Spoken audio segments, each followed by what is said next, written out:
Discover the incredible power within, how 30 days of ruthlessness transformed my life forever. Jake wiped his brow, his calloused hands stained with grease, as he stood in the dim light of the garage. The smell of oil and gasoline was heavy in the air, but nothing could overshadow the weight pressing on his chest. This was the family shop, an auto repair place riddled with memories of laughter, dreams, and the lingering scent of his father's hands, worn and strong. Yet, as he stared at the fading paint and crumbling sign outside, he felt the creeping dread of foreclosure lurk at the edges. His breath hitched. A life beyond these rusting vehicles felt like chasing shadows. Every day was a battle. Fixing cars kept his family afloat, but it felt like they were sinking, and Jake was losing ground fast. He'd put his dreams on hold so long as Mom and Dad needed him, he'd pushed through the fatigue. The vibrant community around him was like delicate glass, yet it sparkled with little moments, neighbors greeting one another, kids laughing as they chased each other down the cracked sidewalks.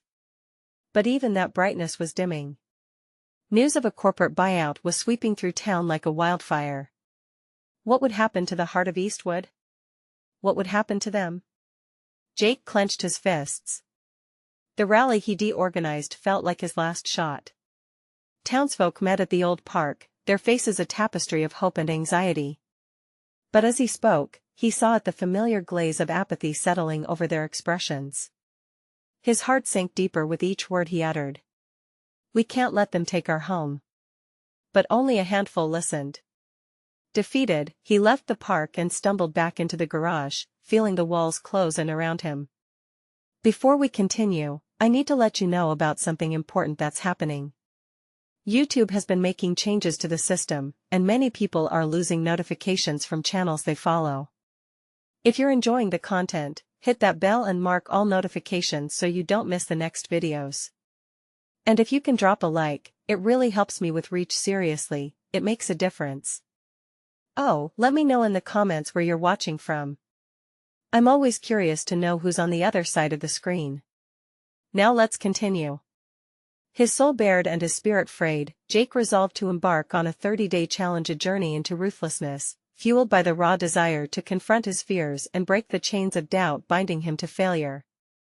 Each day grew heavier, spanning sleepless nights and grueling work shifts blending into one relentless wave of self-discovery. He found strength in the cracks of his routine. Hope flickered as he breathed in possibility, the hum of power tools now a symphony conducting his spirit to fight. But as he stood in front of his community days later, he felt that same anxiety gripping his heart. Who was he to change their fate? The moment hung over him like a storm cloud, gray and oppressive. "You look to me to lead, but I'm lost."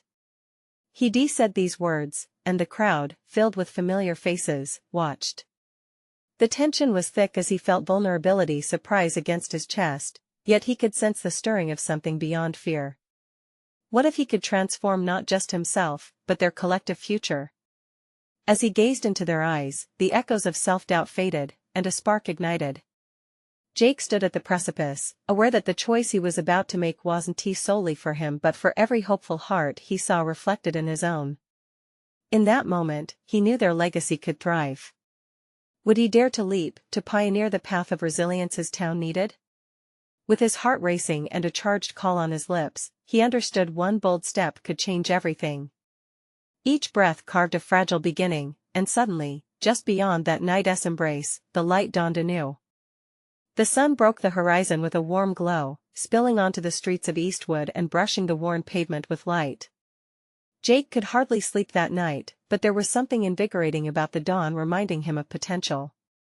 Today could be different. It had to be. As he stepped outside, the crisp air rekindled his determination. His lips pressed into a thin line, the urgency of the moment settling deeper within him. He began his day with a plan. He'd approach the townsfolk again, but this time, he would come armed with stories, solutions, hope they could grasp and believe in. Each step toward the park felt like heavy machinery grinding in his chest, but he embraced it. Instead of letting the fear snare him, he sought to channel it, using every bit of passion he had. Word spread quickly that Jake would speak again, and to his surprise, more neighbors trickled into the park. With every familiar face, his courage swelled. The gathering turned from a smattering of pessimists into a sea of anxious energy. Children played nearby, their laughter mingling with the serious tones of adults. This felt like the heartbeat of Eastwood, the very essence of what he was fighting for. At the makeshift podium, gulping back his nerves, he scanned the crowd. "I see you. I see your struggle," he began, voice echoing with emotion. Memories of laughter and warmth hit him all at once: his childhood, the families who'd poured their hearts into this place. "We are not just a collection of houses or businesses. We're a family, a community." The faces started to brighten, he could see them leaning in, intrigued. Jake drew on his 30 days of ruthlessness, channeling that inner fire. "We have something bigger to protect. Those corporations out there don't know our story, but we do. And together, we can tell it louder." He laid out a plan, how they could band together, possibly even pool their resources to fend off the buyout. The excitement rose in waves, people whispering, nodding. A woman in the front, Mrs. Turner, who ran the bakery, raised her hand. "What if we create a market, a place to showcase our local goods? Something that highlights why Eastwood matters?" "Yes," Jake exclaimed, buoyed by her spirit. One idea sparked another, and the energy flickered like a flame matched with gasoline. It became an exchange of possibilities, creating banners, pooling funds, organizing events. For the first time in a long while, he felt like a leader. The kind of leader Eastwood needed. As the crowd chattered excitedly, a young boy approached Jake. "Are we going to save the shop, Mr. Jake?" The innocence tugged at the corners of his heart. The thought he might actually protect the legacy passed down gave him strength. "I promise," Jake knelt to meet the boy's gaze. "Together, we will save more than just a shop. We'll save our home." He felt a tear well up, not of sadness, but sheer determination. The crowd began to disperse, but the momentum stayed charged. Jake walked home, a lighter step in his stride and newfound resolve washing over him. He may still be afraid of the battle ahead, but he now carried the weight of others' hopes on his shoulders. Later, back at the garage, inspiration struck like lightning. He grabbed a notebook and jotted down ideas for their first event, an Eastwood festival celebrating everything local. His passion started to flow through ink, connecting every thought like a spider weaving its web, each strand vital to keeping hope alive. As night fell, the garage felt different. It was no longer a shadow. It pulsated with life and potential. Jake looked up from his notes, realizing one painful truth: life wouldn't simply change on its own, they would have to fight for it. Would their collective strength be enough to face the storm ahead? And more importantly, could he inspire every soul in Eastwood to rise with him? With his heart pounding at what lay before him, Jake held on to the wild flicker of hope that refused to be snuffed out. Tomorrow, he would need to rally his fellow townsfolk again, but this time, they would have something real to unite them. The festival was just the beginning of their fight, but was he ready for the challenge ahead? The next morning arrived with a soft drizzle, the kind that made Eastwood glisten. Jake stood by his window, watching droplets race down the glass. The clouds felt heavy, but he refused to let them bruise his spirit. Today was a new day, and the festival wasn't just a dream anymore, it was becoming a reality. With a full cup of coffee warming his hands, he whispered promises into the air, promises he would make good on. He grabbed his notebook and headed out, eager to find every neighbor who might want to help. The streets felt different this morning, as if the air buzzed with potential. First stop was Mrs. Turner at the bakery. The warm, sweet scent of her cinnamon rolls beckoned him in. The door swung open, and the little bell chimed above his head. "Jake. You're early," she called, beaming behind the counter. "I have ideas, Mrs. Turner. Big ones." He leaned closer, excitement spilling out like the bubbles in freshly brewed soda. She placed her hands on the countertop, a genuine spark in her eyes.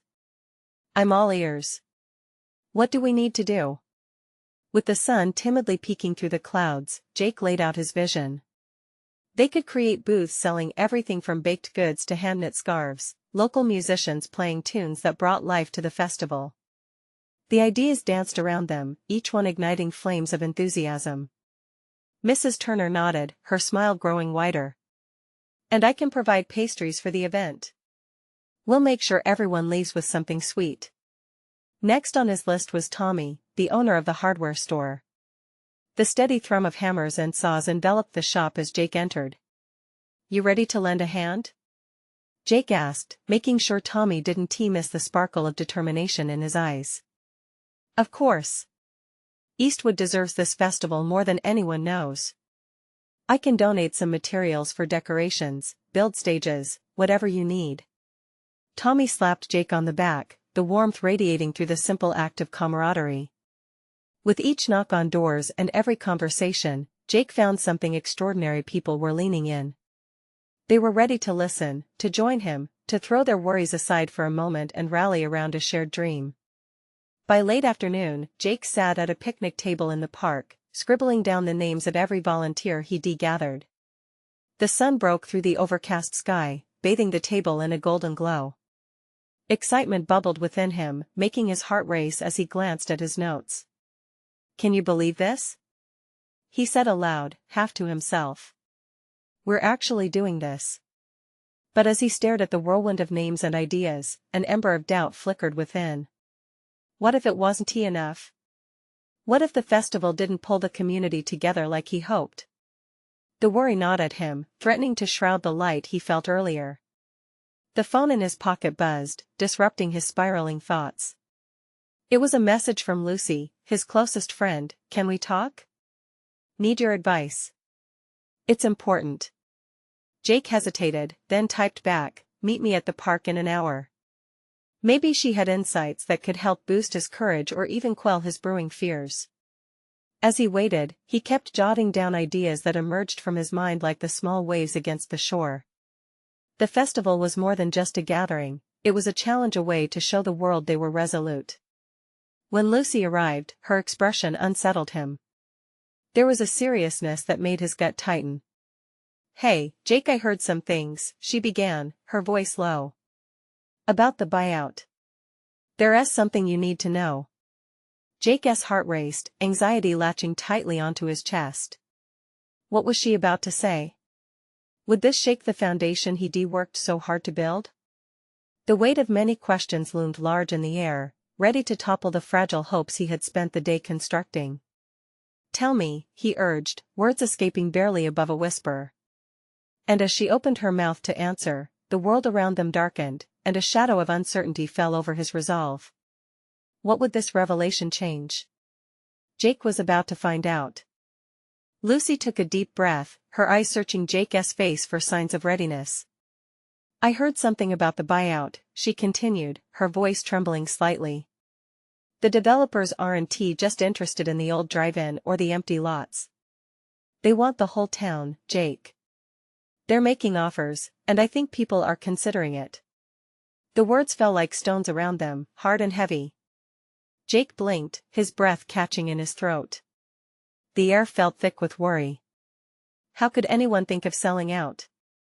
Eastwood wasn't just a town, it was home, a place where memories lingered like the scent of the bakery in the morning. Tell me it's not true, he whispered, desperation creeping into his voice. I wish I could, but I overheard Mr. Hargrove talking about it at the diner. He sounded serious, and a few others were nodding along. There's concern, Jake. Lucy paused, gauging his reaction. People might abandon the festival idea if they're worried about their futures.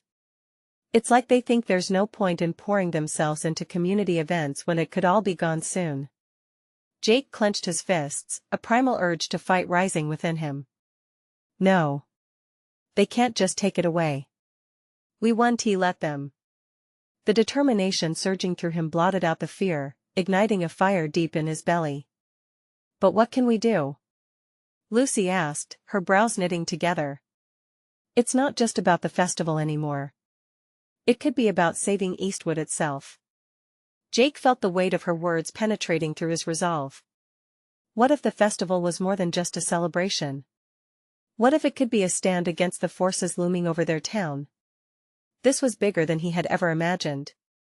Let us turn the festival into something more, he proposed, the idea sparking like a match in his mind. We need to show everyone why Eastwood is worth fighting for. It can't just be about fun, it needs to be about our community, our pride.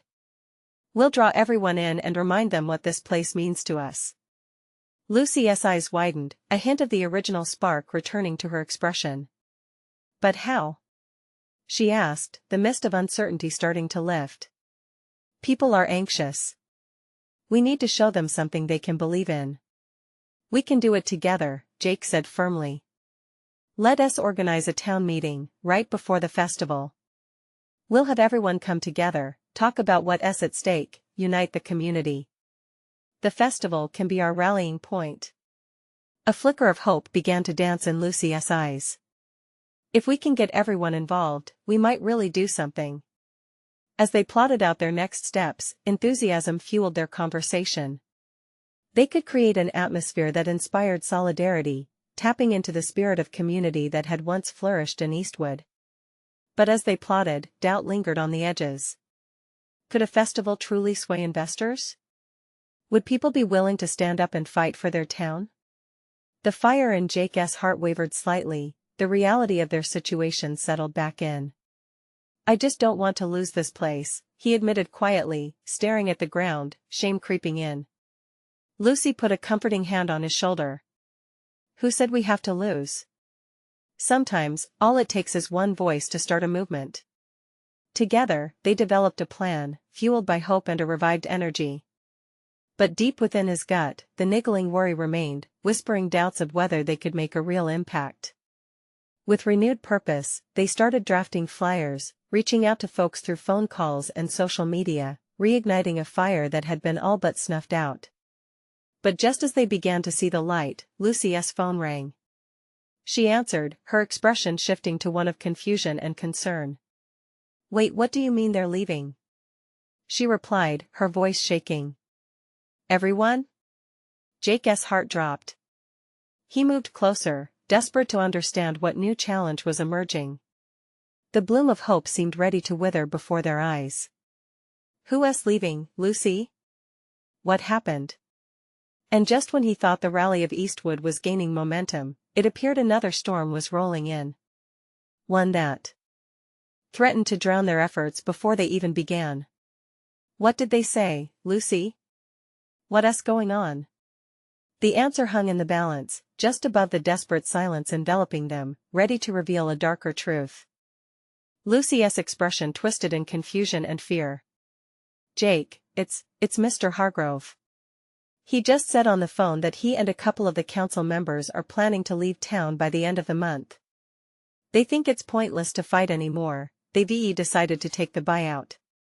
The words struck Jake like a punch to the gut. He couldn't believe what he was hearing.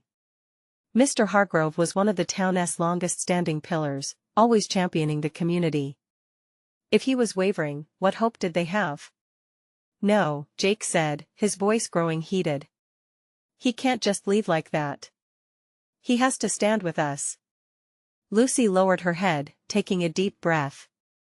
But he believes it's for the best. Think about it, Jake. If he leaves, others will surely follow. They'll think it's safer to take the money and run. Her voice wavered, barely a whisper. Then we have to change his mind. Jake exclaimed. What about the meeting?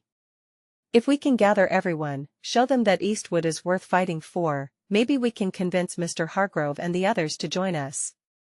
But we have to act fast, Lucy insisted, urgency creeping into her tone. People are scared. If they lose someone like Mr. Hargrove, they'll feel like it's the end. We have to create a sense of unity. Jake felt the adrenaline surging through his veins. Let us go to him. Maybe if we can show him the support we have, he won't leave. We can make him see that there's still hope if we're willing to fight for it. Lucy nodded, her determination rekindled. They stepped away from the park, the heavy shadows stretching long across the pavement, and hurried towards the diner, the heart of Eastwood. As they approached, the familiar scent of fresh coffee and pastries filled the air, a comfort that now felt bittersweet under the circumstances. Inside, Mr. Hargrove was seated at a booth, his brows furrowed in deep thought as he traced patterns on the table with his finger. The heaviness in his eyes spoke volumes. He was making a tough decision that felt like the final nail in the coffin of Eastwood's spirit. "Mr. Hargrove." Jake called out, determination setting his voice steadier than he felt.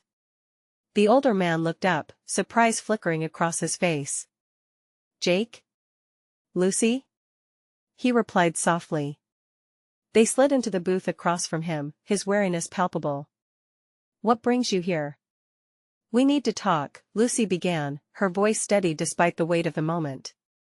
"We just heard that you're planning to leave. We can't let that happen." Mr. Hargrove sighed, the weariness of years evident in his gaze. "Sometimes you have to do what's best for yourself, kid. This town, it's been a dream, but dreams can't pay the bills," he explained, a hint of regret lacing his words. "That's exactly it." Jake spoke up, searching for the right words. "This town is more than just bricks and bills. It's our home. We're organizing a meeting before the festival to show everyone what Eastwood really means to them. If you leave now, you're giving up. We need people like you to believe in our fight." Lucy leaned in closer, her intensity matching Jake's. "We can save this town if we stand together. You're a part of Eastwood's history, Mr. Hargrove. Don't let it be the end." For a moment, silence hung thick between them.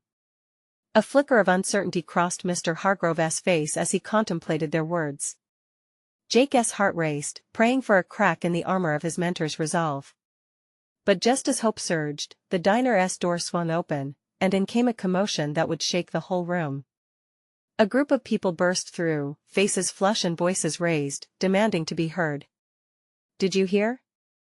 The new developers are saying they're closing the park down. They're starting work next week." The fear rippled through the crowd, drowning out the glimmers of hope Jake and Lucy fought so hard to ignite. Jake turned back to Mr. Hargrove, desperation flooding his veins. "This is it. If we don't act now, it really will be over." But would their effort be enough to turn the tide before it was too late? Would they be able to keep Eastwood alive against the growing storm? Questions filled the air as they faced the escalating chaos, and time was ticking. Jake felt a tightening in his chest as murmurs of panic spread like wildfire through the diner. People turned to each other, fear etched on their faces, and the chaos that enveloped them threatened to snuff out the flickering hope he and Lucy had ignited. They had come here to rally for Eastwood, but now it seemed as though the very ground beneath them was crumbling. "Everyone, listen!" Lucy shouted, her voice rising above the clamor. The crowd paused, eyes shifting toward her. "We can't let fear dictate our future. We have a choice to fight back, to stand together for what matters." Jake felt a surge of encouragement from her words. People's expressions began to soften, hope cautiously creeping back into the atmosphere. Mr. Hargrove remained silent, but the twitch of his brow indicated that he was still listening. "Ms. Williams, what can we do?" a woman from the back of the diner asked, her voice trembling. "We can't just let them take our home." "That's right," Jake said, seizing the moment. "We need to organize. Tomorrow, we meet at the community center for the festival planning. We will invite everyone. Mr. Hargrove, you can tell them all about what's at stake. We need your leadership." His heart pounded, and he held his breath, hoping to see even a hint of agreement from the man who had once been their steadfast support. For a moment, the diner was filled with a restless energy, as if the very walls were straining to listen to their collective heartbeat. Then Mr. Hargrove locked eyes with Jake, a flicker of emotion breaking through. "You really think it can make a difference?" he asked, a crack in his voice. Jake nodded firmly. "It has to. We all believe in Eastwood. If we don't stand up for it, who will?" Around them, small nods began to ripple through the crowd. People murmured agreements, some even voicing their own stories about what Eastwood meant to them.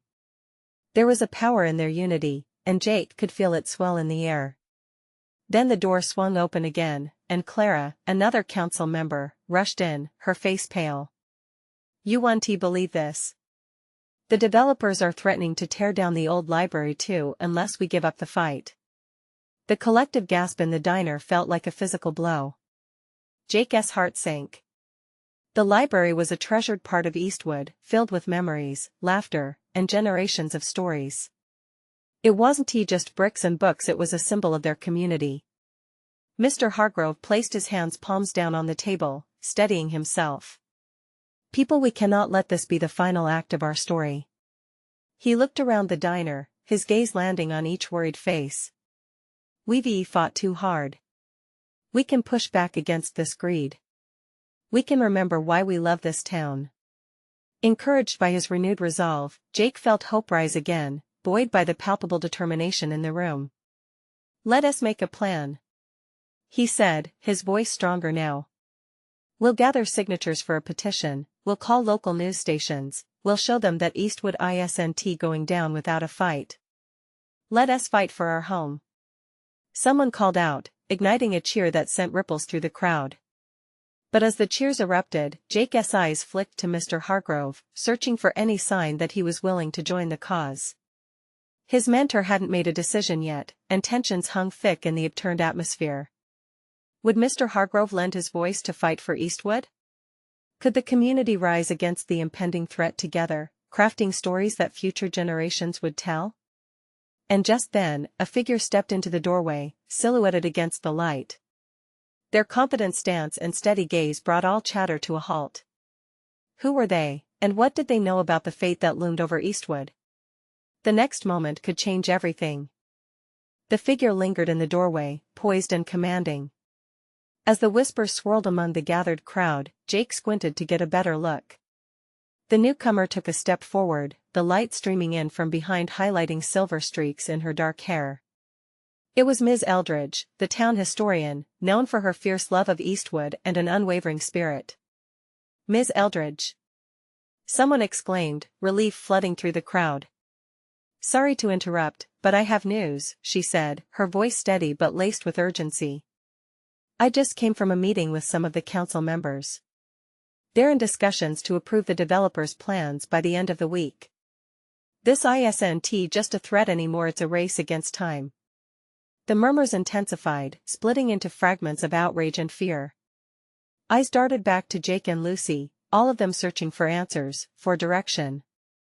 Then we have to act now, Lucy urged, stepping closer to Ms. Eldridge. What can we do? Your voices need to be loud. You need to show them who Eastwood truly is, Ms. Eldridge replied, her eyes glistening with unshed tears. I've spent my life documenting this town, the laughter, the struggles, the soul. The library is more than walls, it's our past. We can't let them erase our stories. Jake could feel a fire igniting in the room once more. Inspired, he turned to the crowd. Let us organize a rally. Gather everyone in town. We'll tell them what Eastwood means to us. We'll show the council and the developers that we refuse to let fear dictate our choices. Yes. A voice called out, pulling the attention of others who nodded, some rising to their feet. With a renewed sense of purpose, the diner transformed into a war room. Laughter mingled with focused conversations as people brainstormed strategies. Jake took a moment to pause, watching Lucy as she spoke passionately to a group. Her genuine spirit attracted others like moths to a flame, and he couldn't help but smile. In that fleeting moment, everything seemed possible. Suddenly, Mr. Hargrove stood up. Silence fell as everyone turned toward him, his presence commanding respect and attention. We need to protect what is ours, not just out of pride, but out of love for each other, he stated, his voice thick with emotion. I'm in. I'll do everything I can to help. The diner erupted in cheers, a wave of relief sweeping over them all. They felt like soldiers gearing up for a fight, buoyed by camaraderie and shared purpose. For the first time in weeks, Jake could see real hope glimmering amid the dark clouds looming over their town. Let us meet again tonight to finalize our strategy, Lucy suggested, enthusiasm shining in her eyes. We need flyers, signs, let us show them who we are. As people began to disperse, Jake felt a growing excitement inside. The energy of the community felt electric, matched only by the urgency of their situation. He grabbed Lucy's hand, squeezing it tightly. "We're doing something big," he whispered, his voice laced with determination. The rally was their chance to unify, to reclaim their narrative. But just as hope wrapped around him like a warm blanket, doubt crept in. Would it be enough? Could they gather enough support, enough voices, to change the minds of those entrenched in greed? That evening, the diner buzzed with activity, but as the sun dipped beneath the horizon, a sense of foreboding shadowed Jake's heart. Something told him their fight for Eastwood was far from over. And unfamiliar feelings swirled within him, the kind that tugged at his gut, warning him that they might just be about to step into deeper waters than they ever expected. As he and Lucy decorated the community center with flyers, he caught Ms. Eldridge's worried gaze from across the room. What was she thinking? Did she know something they didn't? The weight of their impending battle pressed against him, and he couldn't shake the feeling that their greatest challenge was yet to arrive. What if their own courage wasn't enough to protect the stories that had defined generations? "Jake." Lucy's voice broke through his thoughts. "We need to focus. We can't let what if stop us now." Her words rang true, but as she spoke, the door swung open once more. Everyone turned in anticipation. Two men entered, suits gleaming under the dim light, smiles plastered on their faces. Confidence radiated from them, but their presence sent an uneasy chill rippling through the room. As they approached, Jake's heart raced. Who were they, and what did they want? With every step they took, the tension escalated. Would they extend an olive branch or draw their swords? As the atmosphere shifted, Jake braced himself for whatever news would change the fate of Eastwood forever. The two men paused just a few feet from the crowd, exchanging glances as if gauging the reactions before plunging into their purpose. The tension in the diner was thick, mingling with apprehension and curiosity. Jake could feel everyone's eyes weighing heavy on the newcomers, their chatter silenced in a collective breath. "Good evening, everyone." The taller of the two men began, his smile fading as he noticed the chilly atmosphere. "I'm Blake Richards, and this is my partner, Mark Elwood. We're here on behalf of Eastwood Development." Jake exchanged a quick look with Lucy, her brow furrowed in concern. What kind of development were they proposing? The town had already endured months of uncertainty. Blake cleared his throat, shifting his stance. "We understand the upcoming discussions about the library have caused some unrest in the community. We're not here to fight you or to tear down what you love. We want to listen and find common ground." "Listen?" Mr. Hargrove interjected.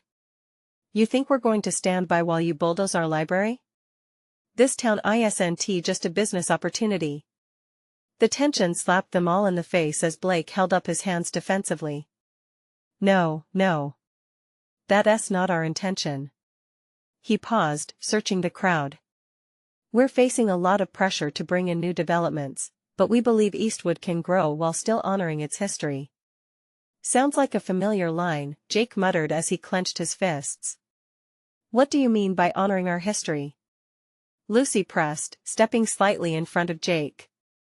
He admired her courage but felt that they were walking into a lioness den with no plan at all. Blake took a step closer, his expression shifting from confident to earnest. "We want to incorporate the library into a redevelopment plan that also includes new businesses and parks. This would actually enhance the town's appeal. Surely, you can see the benefits?" A murmur of discontent rippled through the room. Jake could feel the palpable disbelief. "Benefits? Or just profit?" Mr. Hargrove scoffed. "You're not listening to what we want." Mark jumped in, trying to diffuse the growing anger. "Look, we know it's a sensitive topic. We're committed to working with you." "Commitment? You mean, to the bottom line?" Jake found himself speaking before he could stop. "There's more to Eastwood than money. We're not just a project blueprint on some paper." "Exactly," Lucy said, her voice unwavering. "You're talking about our memories, our families. The library is a sanctuary. It's not about new businesses, it's about preserving the heart of our town." Blake nodded slowly, absorbing their emotions like a sponge. An uncomfortable silence fell. Then, just as suddenly, a woman from the back shouted, "What if we refuse? What guarantee will we have that this plan won't erase our stories?"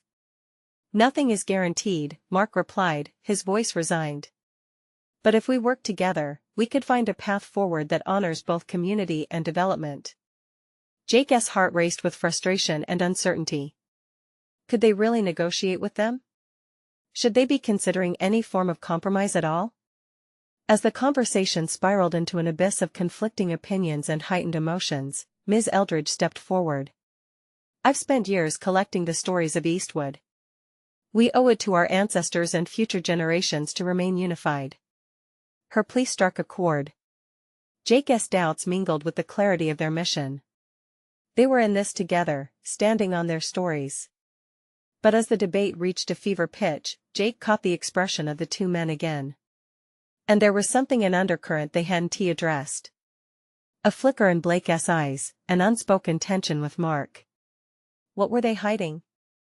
Was there a risk beyond what they could see? And just how far would they go to get what they wanted? "Listen," he called out, his voice cutting through the chaos. "If we walk down this road of compromise, how far are you willing to go to guarantee our town's identity survives this development?" All the eyes turned to the newcomers, asking the questions that were echoing in everyone's minds. What commitment were those men truly prepared to make? And as the night stretched on, Jake braced himself for the answers that could change everything for Eastwood. The silence stretched, thick and heavy, as everyone held their breath, waiting for a response. Blake's smile faded as he stared back at Jake, eyes narrowing slightly, perhaps sizing him up. "We're willing to consider safeguards," he said finally, but there was an edge to his voice, a hint of defensiveness creeping back in. "Safeguards?" Mr. Hargrove scoffed. "What do you mean safeguards? You act like this is just a paperwork issue. It's our lives. It's our history." Jake felt a rush of anger rising inside him. He wanted to step forward, challenge their sincerity, but instead he found himself lingering, waiting for the right moment to speak once more. Lucy nudged him, her brow still furrowed. "What kind of development are we talking about? Will the library still be intact?" The crowd murmured in agreement, and Mark, who had remained quiet for a while, finally said, "We're looking at a mixed-use development, yes. But the library would have an important role. It would be a community center, not just a building that stands alone." "But at what cost?" someone in the back shouted. A chorus of voices joined in. "Exactly. What is the price for our heart? What is the point of a center if there is no community left to gather?" Blake and Mark exchanged glances, and for a brief moment, it looked like they were realizing they underestimated the unity of Eastwood's people. It wasn't just about buildings and business. They want to listen to reason, Jake murmured to Lucy. "They think we'll just roll over." "We have to keep pushing back," she whispered back, fists clenched, face set with determination. "We can't let them take this from us without a fight." With that, Ms. Eldridge stepped forward again. "We trust our stories will be told," she said, her voice soft yet firm. "We trust in the library to hold our memories. If that is not respected, then what is the point?" "Exactly." A voice rang out, followed by another. "What is the point of developing if the soul is gone?" The energy shifted, a wave of resolve moving through the crowd. Blake took a deep breath, clearly taken aback by this forceful unity. Jake felt his heart quicken, the shared passion igniting something within him.